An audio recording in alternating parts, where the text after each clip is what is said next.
Obrigado pela oportunidade. Vivemos um momento ainda de intranquilidade no Brasil, por causa especial da criatividade de alguns. Ontem eu fui ao Supremo, a decisão foi na última hora, vocês surpreenderam. Hoje resolvi não ir. Motivo? Obviamente eu não sabia o que ia acontecer. Mas vamos lá. Eu espero hoje botar um ponto final nisso aí. Parece que tem algo pessoal contra mim. E a acusação é muito grave. E são infundadas. E não é da boca para fora. Eu vou demorar um pouco, mas tem muitas novidades para vocês. Vamos começar no final, quando as eleições se acabarem. No dia 2 de outubro, 2 de novembro, alguns de vocês estavam lá na Alvorada e eu fiz um pronunciamento à nação. Coisa rara, né? Fiz um pronunciamento lido à nação. Eu vou ler apenas um parágrafo desse pronunciamento, que infelizmente não está no inquérito do ministro Alexandre de Moraes.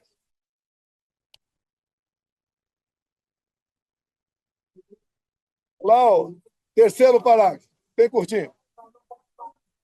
As manifestações pacíficas sempre serão bem-vindas, mas os nossos métodos não podem ser os da esquerda, que sempre prejudicaram a população, como invasão de propriedade, destruição de patrimônio, cerceamento do direito de ir e vir. Ato contínuo, começamos a transição.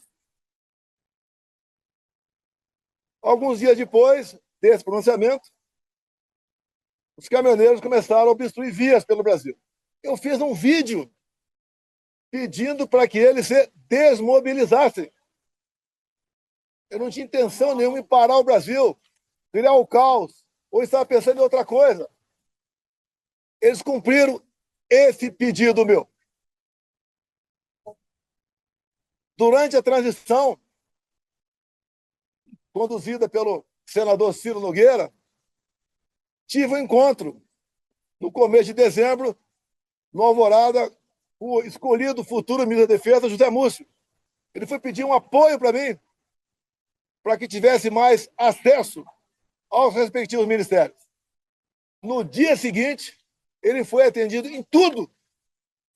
Voltou depois a entrar em contato conosco e pediu que eu nomeasse os comandantes militares indicados pelo presidente eleito Lula da Silva. Foi que eu fiz. Em dezembro, nomeamos 2 comandantes. O outro saiu mais no final.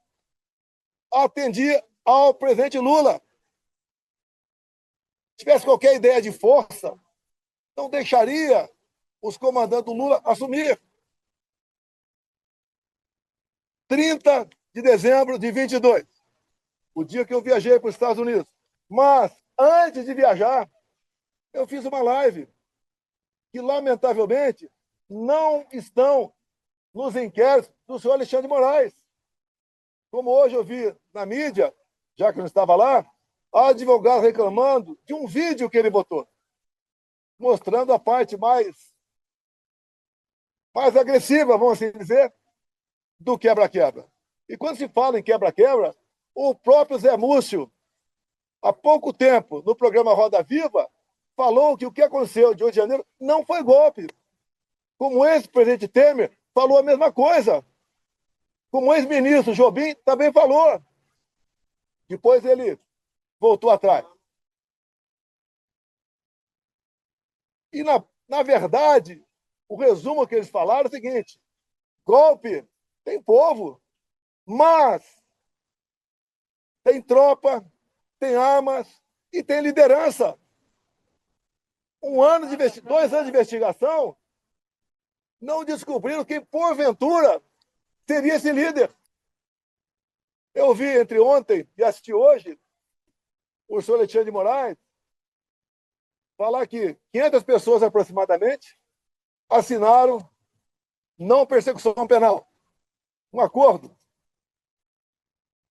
E ele disse, o senhor Alexandre de Moraes, que no acordo essas pessoas admitiam que estavam indo para um golpe. 500 pessoas se programando para um golpe e ninguém sabia. Também, nesses depoimentos, nesse acordo, ninguém cita meu nome. 500 pessoas, ninguém cita o meu nome.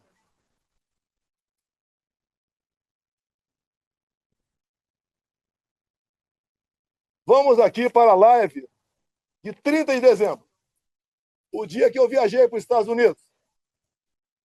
Um pedacinho bem curto aqui, mas, lamentavelmente, as imagens não estão no inquérito do Alexandre de Moraes.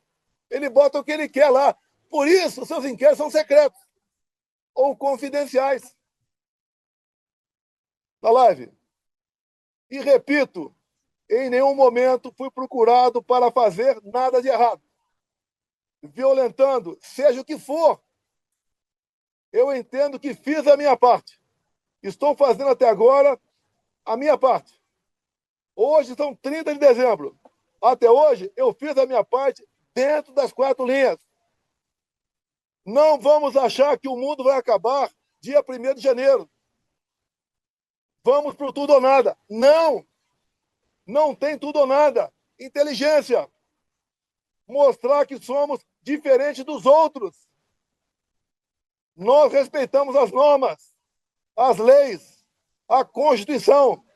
Nós sabemos dar valor à liberdade.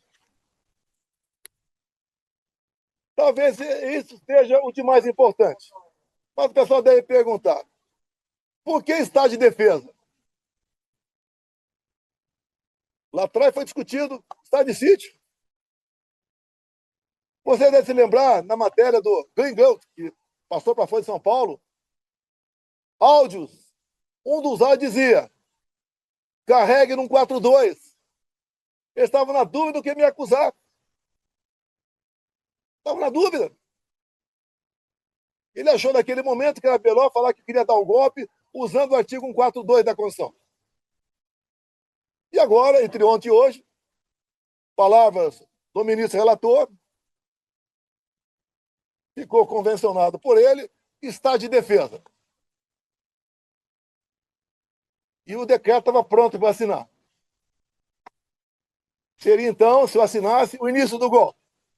Segundo o ministro relator, configurou-se o golpe a partir desse momento. Mas, antes de uma hipotética assinatura de um decreto de estado de defesa, como está no artigo 136 da Constituição, o presidente da República tem que convocar os conselhos da República e da Defesa. Aí seria o primeiro passo. Não adianta botar um decreto na frente do presidente, de estado de defesa, e assinar, está resolvido. Não convoquei os conselhos da República e da Defesa. Nem as preparatórias houveram para isso. Se é que você trabalhar com o dispositivo constitucional, é sinal de golpe. Golpe não tem lei, não tem norma. Golpe tem conspiração. A imprensa, o parlamento, setor do Poder Judiciário, setor da economia, fora do Brasil. Forças Armadas em primeiro lugar, sociedade, empresários, agricultores. Aí você começa a gestar um hipotético golpe. Nada disso houve. Agora, por que se comentou estado de defesa e estado de sítio?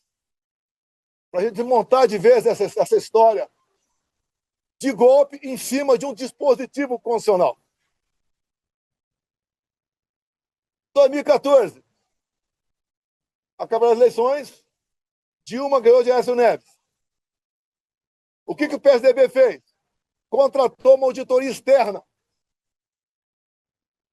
talvez para dar mais credibilidade ao parecer final.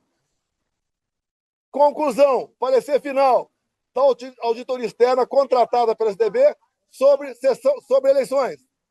As urnas são inauditáveis. Não sou eu que disse isso.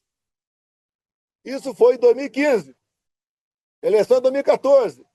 Desde 2012, eu já tinha ações dentro da Câmara dos Deputados pelo voto impresso. Antes de mim, Flávio Dino foi claro, dizendo que perdeu umas eleições por causa do voto eletrônico. Antes disso também, Carlos Lupe, do PDT, em inserções de programa eleitoral gratuito, ele disse: eleições sem voto impresso é fraude. E foi ele que entrou com uma ação contra mim no TSE. Outros 10, 12 falavam a mesma coisa. Eu não era sozinho, não estava sozinho na defesa do voto impresso.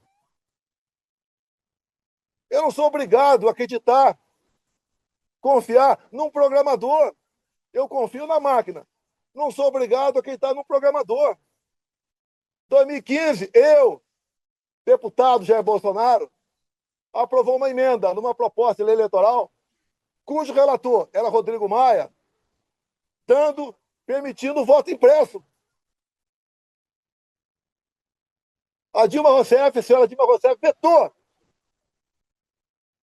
Foi derrubado o veto. Na Câmara, algo surreal. Até o PT votou para derrubar o veto. Ato contínuo. Foi convidado pelo ministro do Supremo, Luiz Fux, a ir ao TSE. Chegando lá, encontrei o ministro Fux. Tratou muito bem, feliz. Ele me convidou para ir para lá. E falou que o TSE tinha tomado todas as medidas para implementar o voto impresso nas eleições de 2018. Ele falou: deputado, por falta de recurso, apenas 5% das sessões terão voto impresso. Falei: é uma excelente referência. É mais número de eleitores do que uma pesquisa. Eu só faço um pedido para o senhor: pulverize as urnas. Ele falou: já está programado, serão pulverizadas. O TSE começou a preparar. Tem um vídeo do ministro Gilmar Mendes, ministro Barroso, elogiando a nova urna eletrônica com a impressora do lado. Bem, poucos meses depois, por 8-3, o Supremo Tribunal Federal disse que a urna era inconstitucional. Essa ação foi proposta pela senhora Raquel Dodge, na época, chefe do MP. Porque a impressão do voto, segundo o Supremo, segundo o Supremo, a impressão do voto colocava em risco a segurança das eleições, o sigilo do voto. Esses foram os argumentos. Deixo claro que na Venezuela só foi possível detectar fraude o ano passado por causa do voto impresso. Foi a primeira vez que a Venezuela adotou o voto impresso. Por que a Venezuela fez isso? Já que o sistema eleitoral deles era exatamente igual ao nosso. Porque houve um momento que o governo Biden queria comprar petróleo da Venezuela. E não podia comprar o petróleo sem nada em troca. Então foi feito um acordo, governo Biden dos Estados Unidos, governo Maduro da Venezuela e oposição. E impuseram, então, o voto impresso. E foi testado a primeira vez, em dezembro do ano retrasado, na Venezuela, num referendo, se podia ou não invadir a Guiana para tomar posse da região de Essequibo. E depois que apareceu o petróleo, a Guiana ficou país cobiçado. E o Maduro, quando foi votar no referendo, falou: aqui você vota sim, sim, sim, sim, papelzinho, não é igual a outro país, é papelzinho dentro da urna. E o Maduro aceitou por que o voto impresso? Já queria ter problema com a Maria Corina ou com o Capriles, os maiores adversários dele naquele momento. O que ele fez? Tornou-os Maria Corina e Capriles inelegíveis por 15 anos. Qual a acusação? Atos antidemocráticos.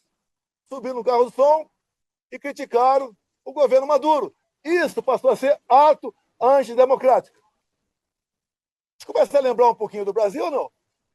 As duas oposições mais fortes, fora da ficha eleitoral, o Maduro pensou que fosse entrar em campo e ganhar para o WO. A Maria Corina organizou seu partido, organizou bases, fez um movimento por toda a Venezuela, muito parecido com o meu aqui, onde a multidão ia atrás. 300 mil mortes em São Paulo, milhares de pessoas por todo o Brasil. Tiveram as eleições. A Maria Corina se organizou, vou entrar em detalhe aqui, se organizou. Quando começou a apuração, chegando na casa de 70%, o que o Maduro fez? Suspendeu. E logo depois, se autodeclarou eleito presidente da Venezuela, ou melhor, reeleito. Mas a oposição tinha boletim de urna, tinha atas. E essa questão se alastrou fora da Venezuela. Chegou-se à conclusão, então, que tinha havido fraude por parte do Maduro. E tinha que encerrar as eleições por ali, caso contrário, ia dar a vitória do Edmundo, o candidato da Maria Corina. E dali para frente vocês sabem a história. O governo brasileiro, o PT reconheceu a vitória do Maduro. O governo brasileiro, Lula da Silva, já não quis reconhecer. Houve um entrever entre ambos. O Maduro falou em certo momento: a sua justiça eleitoral reconheceu você vitorioso aí. A minha reconheceu aqui. Fique quieto ou vou falar. Palavra do Maduro. O voto impresso é um direito. Como a contagem pública de votos tem que ser feita. A Alemanha não aceitou o voto igual ao nosso. Tá? Não. Desculpa aqui. Eu não vou atender, com todo respeito a você, não vou te atender aqui. Tá? Ok. Depois eu fico aberto a. Então, o voto impresso, mais de 400 deputados derrubaram o veto em 2016 para 2017. Eles estavam atacando a democracia, quem votou para derrubar o veto, atentaram contra o Estado Democrático de Direito. Agora vamos num ponto nevrálgico aqui sobre o voto impresso. Quando acabaram as minhas eleições, a última agora, em 22, o meu partido peticionou o TSE. No dia seguinte, o ministro-presidente do TSE, Alexandre de Moraes, não aceitou, mandou arquivo e nos deu uma multa de 22 milhões de reais. Alguém já viu um advogado ser multado por aí? Por peticionar alguém do Poder Judiciário? Se ele tivesse recorrido, a multa poderia passar para 200 milhões. Ou até mesmo, quem sabe, caçar o registro. Então, não tínhamos como discutir dentro da Justiça Eleitoral essa questão. Vamos voltar um pouquinho para 2018. Depois voltar para 22. 2018, eu ganhei no segundo turno. Uma enxurrada de votos, teve a facada. Mas, 2 dias depois do segundo turno de 2018, chegou um papel no TSE, bem fundamentado, dizendo que tinha havido fraude. O que o TSE fez na pessoa da ministra Rosa Weber, presidente? Oficiou a Polícia Federal e foi aberto o inquérito. Opa, para investigar a eleição de Jair Bolsonaro, ganhador, tem inquérito. Para o lado de cá, quando eu perco, quando o Lula ganha, não pode nem petição. E foi aberto o inquérito, que alguns de vocês já ouviram falar sobre ele. Inquérito 1361 de novembro de 2018,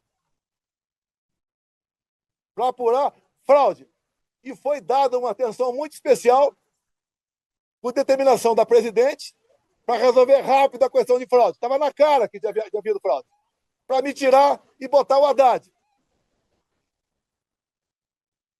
O inquérito começou a voar na mesma velocidade dessa ação contra mim. porque o Haddad tinha que assumir. Eu fiquei sabendo desse inquérito em 21. Por que em 21? A Câmara dos Deputados começou a discutir o voto impresso.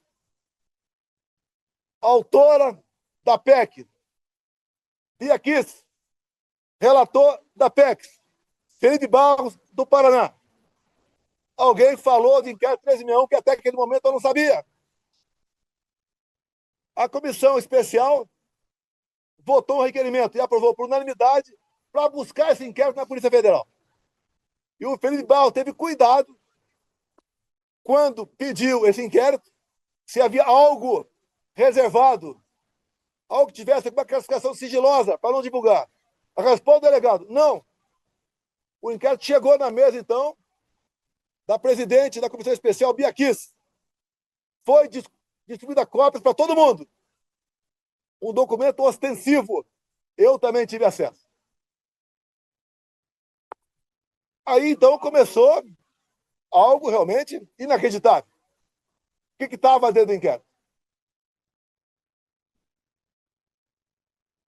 Ato contínuo, em 22, teve uma reunião com os embaixadores do ministro Fux, com o ministro Fachin do TSE.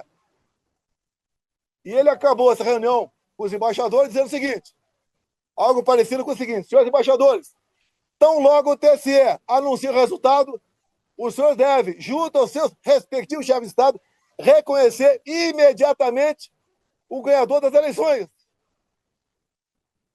No mínimo, sinal amarelo. Fosse quem quer, eu ou Lula, é para reconhecer imediatamente?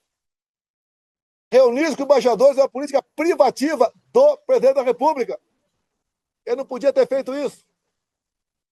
Conhecedor do inquérito 1361, convidei os embaixadores, 2 meses depois, a comparecer no Alvorada. Convidei o ministro Fachin a comparecer também, é tudo aberto, dentro das 4 linhas. Ele não foi. Ali eu mostrei o que era o inquérito 1361. Eu não posso falar para vocês aqui sobre as 3 páginas, porque esse inquérito, depois que eu falei sobre ele teve a classificação sigilosa de confidencial, ou seja, secreto. Tudo que acontece aqui por parte do Alexandre de Moraes é confidencial, é secreto. 8 delações do Cid, secreto. E o que está lá dentro? Que vocês podem pedir via lei à Justiça Eleitoral. Quem já pediu já sabe que é negado o acesso. Mas espera aí. Fala-se tanto em democracia, Estado Democrático de Direito, um documento como esse, que trata da lisura sobre as eleições, a apuração de fraude contra o candidato Jair Bolsonaro, você não pode tomar conhecimento disso? Eu aprendi desde jovem que a alma da democracia é o voto. E o voto contabilizado. Por que você não pode tomar conhecimento desse inquérito? O que tem lá dentro? O que o ministro Alexandre de Moraes quer esconder? Vamos continuar. Estou sendo acusado de tentativa de golpe. Algo a senhora deve ter percebido, da forma tão incisiva como o ministro Alexandre de Moraes conduz, ou se conduz, tem algo esquisito por aí. O que ele quer esconder? Apenas o inquérito 1361? Eu digo que o inquérito 1361 é 99%. Mas vamos lá. Houve interferência no TSE nas eleições de 22 ou não? Não, vamos falar em fraude, possível fraude aqui. Esqueçam. 100% confiável. As urnas. Mas vamos abrir o inquérito 1361. Durante as eleições de 22, o TSE influenciou, jogou pesado contra eu e a favor do candidato Lula. Eu não pude mostrar imagens do Lula defendendo o aborto. Eu não pude mostrar imagens do Lula falando que o pobre coitado rouba um celular para tomar uma cervejinha. Eu não pude mostrar imagens do 7 de setembro. Imagens do enterro da Rainha Elizabeth. De parte do meu discurso na ONU. O Lula ao lado de ditadores. Eu não podia mostrar nada. Eu não pude mostrar a imagem do Lula com o gorro CPX na cabeça, que é o único embaixadores aqui. Ele foi no Morro do Alemão, se reunir com líderes comunitários que só são eleitos com apoio do tráfico. Eu não pude mostrar nada. Na reta final, 1,5 milhão de inserções da rádio foram negados. Nordeste especial, a grande parte lá, não apareceu. E como fomos reclamar, ainda fomos advertidos. Culparam a nós. Assim se comportou o sistema eleitoral. E mais ainda, mais grave, a diferença foram 2 milhões de votos. Está no papel, 2 milhões de votos. O TC fez uma campanha massiva para que jovens de 16, 17 anos retirassem seu título. Essa faixa etária, 75% vota na esquerda. Mais de 4 milhões de jovens retiraram o título. Só aí dá uma diferença a mais, dá 2 milhões de votos. Mas uma lei eleitoral, para ter eficácia, ela tem que ser sancionada um ano antes das eleições. As resoluções, 6 meses antes. Entre o primeiro e o segundo turno de 22, houve a resolução do TSE. Era para censurar. Até a ministra Carmen Lúcia falou o quê? Olha, eu sou contra a censura, mas o momento aqui é especialíssimo. Vou votar sim. E o Alexandre de Moraes aprovou uma resolução entre o primeiro e o segundo turno proibida por lei. Com mais força ainda. A justiça eleitoral foi para cima do pessoal da direita, desmonetizando páginas, derrubando páginas, prendendo gente. Fizeram barbaridade contra a minha pessoa. A justiça eleitoral se comportou corretamente, dado que eu falei aqui? Sim ou não? Eu que sou golpista? Eu que sou golpista? Esses 2 vídeos aqui estão nos autos do inquérito. Os advogados reclamaram de um vídeo que estava hoje, foi mostrado aqui no TSE. Eu sou o culpado. Repito, na delação do Cid, ele diz que, vamos partir do princípio que está tudo certo com a delação dele. Ele diz ali que ficou sabendo do 8 de janeiro, no dia 8 de janeiro. Já falei, estou repetindo, nos 500 acordos de não persecução penal, em nenhum deles, que eu tomei conhecimento, alguém cita meu nome. Graças a Deus, eu saí aqui dia 30 de dezembro. Eu não queria passar faixa para um cara com passado como o Lula tem. Não há crime nenhum não passar faixa. Não está escrito que é proibido passar faixa. Fui para os Estados Unidos e essa artimanha do 8 de janeiro, eu falo artimanha porque o ministro Flávio Dino, na justiça, negou os vídeos do 8 de janeiro. Quase 200 máquinas. Ele entregou apenas 4 vídeos e falou que o contrato tinha vencido. Ah, pelo amor de Deus! Pelo amor de Deus! Eu sou golpista? 8 de janeiro, eu estava nos Estados Unidos. Uma das 5 acusações contra mim é destruição de patrimônio. Só se for por telepatia.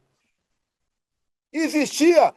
Pegaram, fizeram pesca probatória, reviraram de todo mundo, 3 buscas e apreensão em casa. Não acharam nada a meu respeito. O próprio Cid falou que os militares estavam de férias no início de janeiro. Daí invento. O Lula ia assinar uma GLO. Se assinar é problema dele, pô. Vai dar golpe com os comandantes do Lula? Se os meus tivessem mantido, podia até ter uma elucubração nesse sentido. Os comandantes jamais embarcariam numa aventura. Discutir, como disse o então comandante do Exército, meu, discutir hipóteses de dispositivos condicionais não é crime.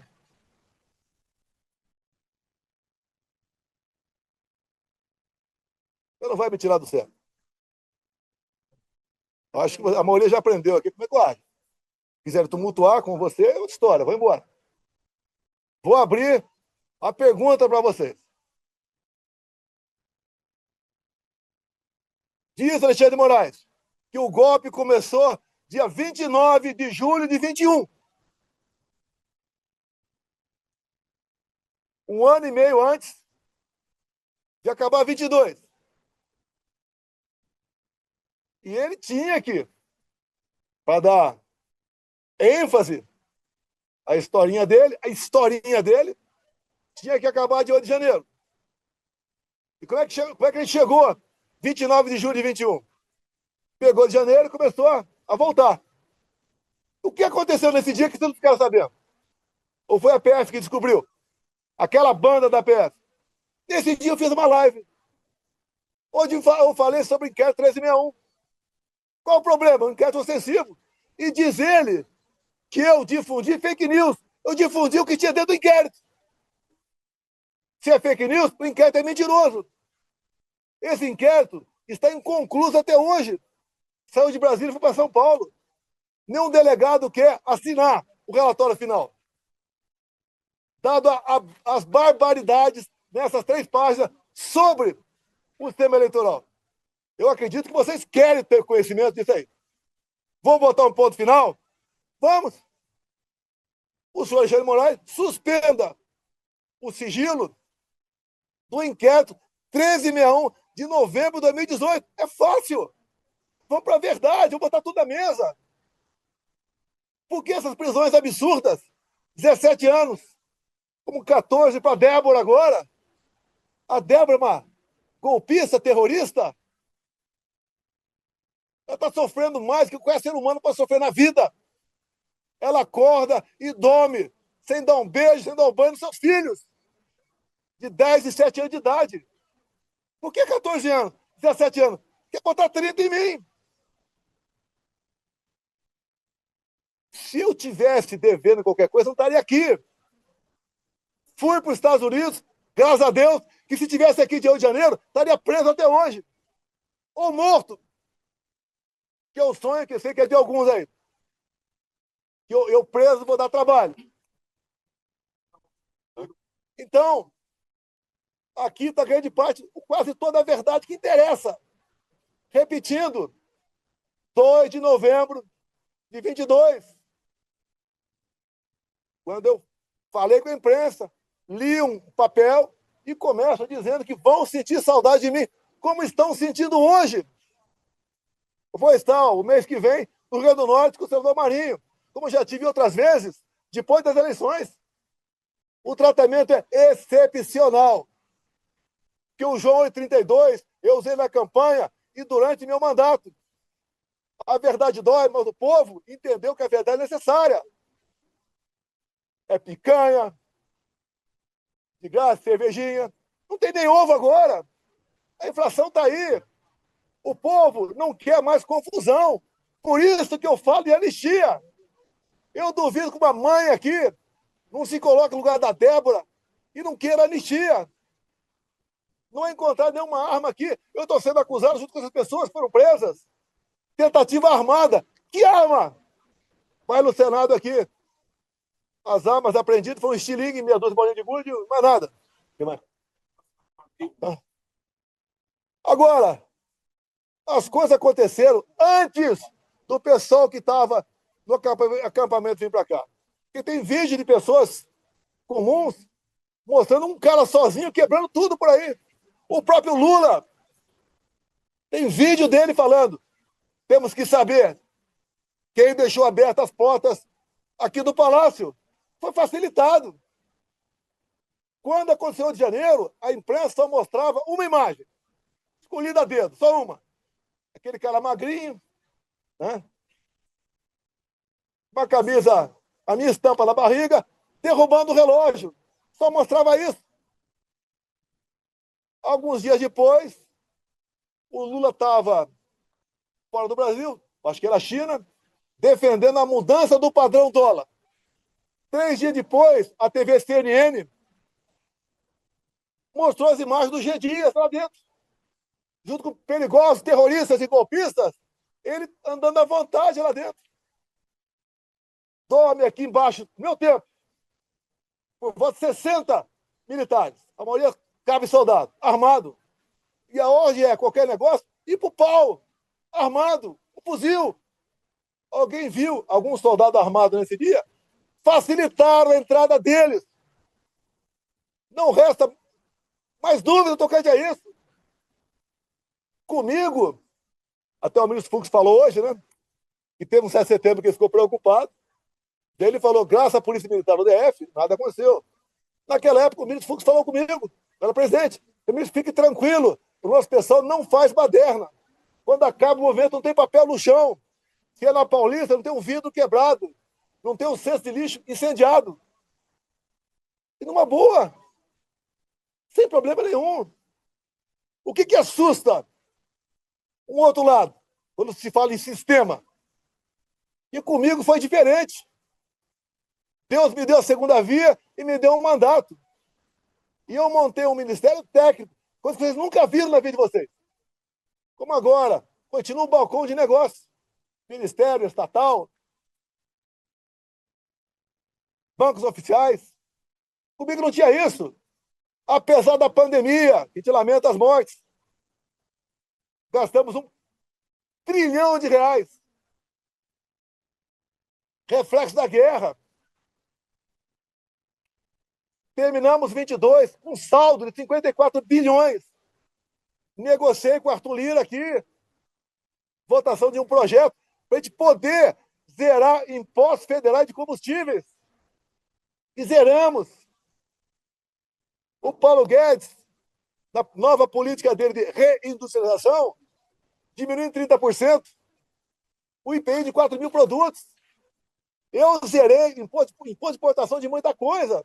Pneu de caminhão, peça de trator,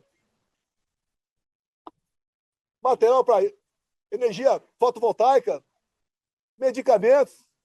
E eu comecei a arrecadar mais. Com esse governo, só se fala em taxa. O Lula só acerta quando ele revoga uma medida sua ou de um ministro seu, com a portaria de carimbar a validade do ovo. Ele só acerta quando revoga. A imprensa fala que, parte da imprensa que Copacabana flopou. Flopou. Eu não sei quantas pessoas tinha lá. A USP, com o pessoal com cabelo colorido, falou que tinha 18 mil. Ou tinha um quarto de Maracanã. Um quarto de Maracanã. A PM falou 400 mil. Mas nós levantamos e tinha mais de 3 milhões de pessoas assistindo via internet. Como, por exemplo, a Rádio Ouro Verde. 3 milhões. Corrigindo aqui, 3 milhões e meio de pessoas. E quando eu falei em concentrar no Rio, com todo respeito aos parlamentares do meu lado, se eles fizessem um movimento na cidade dele, ia ter uma certa repercussão. Que eu queria que o pessoal ouvisse o que eu falei, que o Malafaia falou, o que o Nicolas falou. Vamos mudar um pouco esse repertório para São Paulo. Vamos ver se a Damares fala. A Michele volta para lá, porque ela estava em convalescença. Agora, dia 30, agora, vai ter o movimento da esquerda. Estou até promovendo. O movimento da esquerda na Paulista. Qual é a pauta?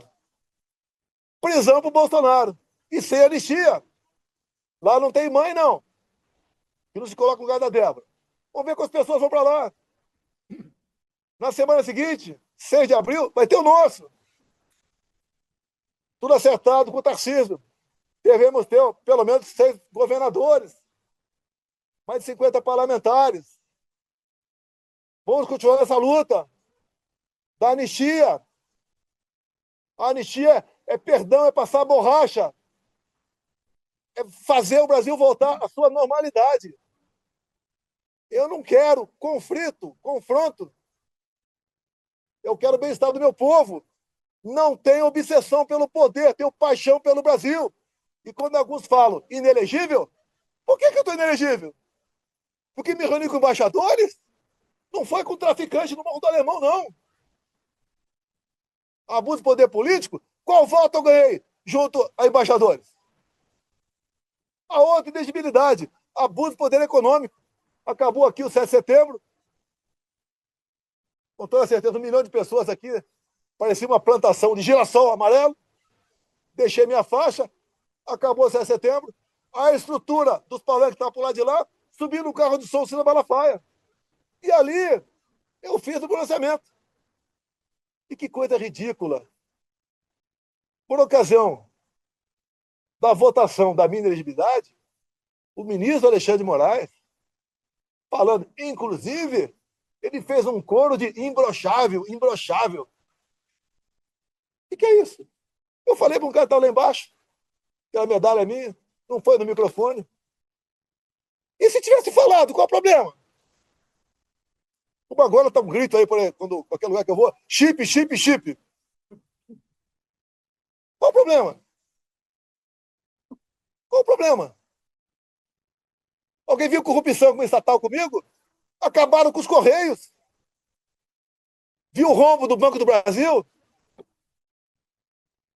Como é que era, por exemplo, Porto de Santos? Dava prejuízo anual de 500 milhões. O Tarcísio assumiu o ministério. Passou a dar lucro de 500 milhões. Para onde ia esse 1 bilhão de reais?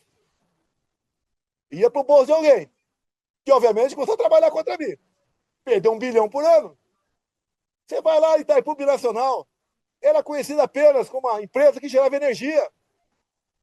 Quando o Gelson Luna assumiu, ele ligou para mim, ficou abismado. O tamanho da corrupção lá dentro. Eu falei, mas como é que isso nunca veio à tona? Porque ó, Itaipu Binacional, por ser binacional, não é auditada pelo TCU. Podia meter o braço até o sovaco e roubar. Nós tapamos esse rombo. Junto com o ministro Saxida, foi a reta final. O que nós fizemos? Reduzimos em 45% o preço da tarifa em dólar. E mais, começamos e concluímos a segunda ponte com o Paraguai. Não é uma pinguela, não. Uma ponte de 470 metros de vão. Está 2 anos faltando a cabeceira. Começamos a terceira ponte em Porto Murtinho, para a Bioceânica. Alongamos em 600 metros o aeroporto de Foz do Iguaçu. Vou terminar Itaipu aqui. Atendi o governador Ratinho, asfaltando em 43 quilômetros. Também a pedido do Felipe Barros. Asfaltamos a Transboiadeira, 43 quilômetros. Atendemos, com pequenas obras de infra, mais de 50 municípios. O então secretário da Pesca, Jorge Freitas, começou a tratativa com o Paraguai para nós praticarmos a piscicultura no Lago de Foz. A previsão era aumentar em 20% a produção de pescado no Brasil. Faltou o último passo, que mesmo para o nosso lado, tinha que ter autorização do Paraguai. Mais um exemplo do estatal, que deixaram de meter a mão nela.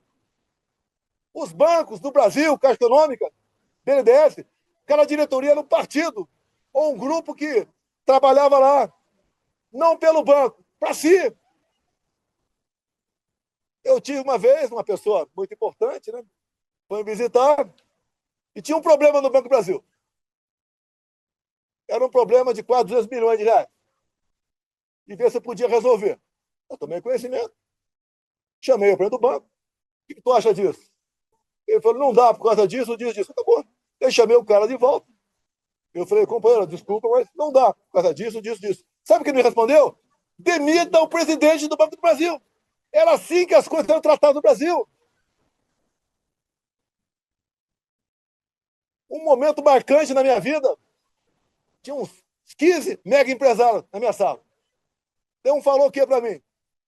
Estou vindo do SPU. Pela primeira vez não fui achacado quando entrei lá. Olha como é que funcionou a Polícia Federal e a Polícia Rodoviária Federal. Recorde de apreensão de drogas e armamento. Olha o campo. Acabamos com a invasão do MST. Como? Armamento pessoal. Arma não mata. Tanto é que o povo, em grande parte, teve arma e diminuiu em quase 30% o número de mortes por arma de fogo do Brasil. O Tarcísio foi um gigante. Acabamos com muitas balsas pelo Brasil. O Marinho levou água para o Nordeste. Com Saxida na reta final. Acertamos toda a documentação para eólicas offshore na costa do Nordeste, para gerar o equivalente a 50 Itaipus. O Saxida acertou a documentação para a exploração de lítio na região mais pobre de Minas Gerais, que é o Vale de Quitinhonha. O Saxida também acertou a regulamentação para nós começarmos a explorar urânio lá em Santa Quitéria, Ceará. O que o Lula fez no final do ano passado? Teve aqui reunião do G20. Assinou 37 memorandos e acordos com a China. Entre os acordos, entregou o nosso urânio para a China. Acordos têm que passar pelo parlamento. E a comissão inicial é Relações Exteriores e Defesa Nacional. Por isso, eu me empenhei, junto com o nosso partido, ninguém foi violentado por causa disso, a indicação seria do Eduardo Bolsonaro. Com toda a certeza, pressão de fora, bateu aqui dentro. O Lula quer botar o Brasil no colo da China. É só vocês da imprensa tomarem conhecimento dos 37 memorandos e acordos, até acordo satelital. O que o Lula quer? Quer uma internet dele, e a China aqui dentro.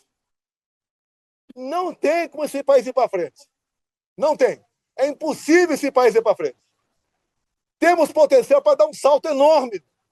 Por que não vai para frente? Grupelhos. E quando eu acabo com o loteamento, ou em grande parte, desses loteamentos, em estatais, em ministérios, em bancos oficiais, eu estou dando um golpe nas pessoas que sempre se viveram na sombra do poder. Botamos um ponto final nisso. Se eu fosse um tido presidente, Mané, né, como outro qualquer, ninguém está preocupado em processar. Me pinto agora nesse inquérito como o maior criminoso da democracia. Eu não interferi no TSE. O outro lado interferiu.